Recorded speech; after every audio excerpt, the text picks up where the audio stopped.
Well, one of the signs of the fall of the year, of course, is that municipalities get into the business of preliminary budget preparation.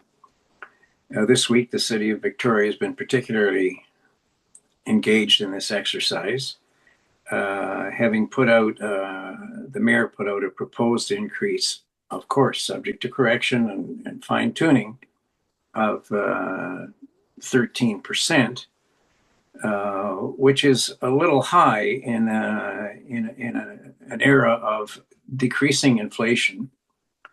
To get the numbers right, this is going to bring the city budget up to 389 million, and it represents about a $30 million increase for this year. Now, this is the council that has been working diligently to increase their pay to the point where they will be paid, the councillors will be paid in the event north of $50,000 a year, which, as they are the board of directors of the city of Victoria, is a considerable sum of money to be making small decisions. In the budget increase, the discussions they were talking in the last couple of days, the staff apparently prepared a list of potential cuts. Well, the sad thing is the cuts proposed by staff, for the most part, are rounding errors of rounding errors. They come nowhere close to registering in a budget of $389 million. So these are the people who want to assume a higher, really, executive role in the governance of the city of Victoria and be paid, okay, not as full time, but they're trying to argue that it's a full time job. Well, people earning north of $50,000 a year, coming close to full time employment, have got to stop making decisions on the little stuff. It's budget time. They've got to be able to say to the city manager, the appetite in this city for a tax increase this year is X.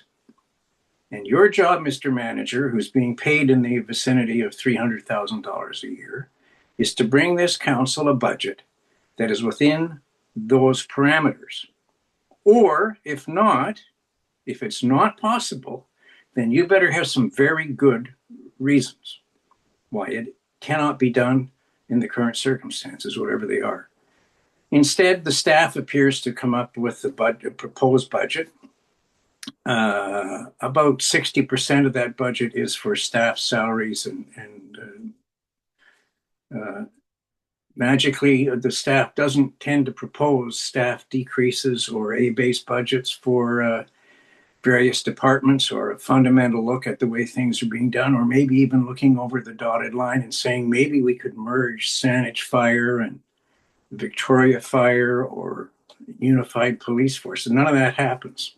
Anyway, this afternoon I listened to some of the I think 6-hour meeting this morning of Victoria Council. And frankly, they're talking for the most part about so minute issues in the budget, small dollar amounts, but they seem to be more comfortable talking about the small stuff rather than the big stuff. They want big salaries. If they want to approach a full-time job, those folks better act the way they think they should be paid.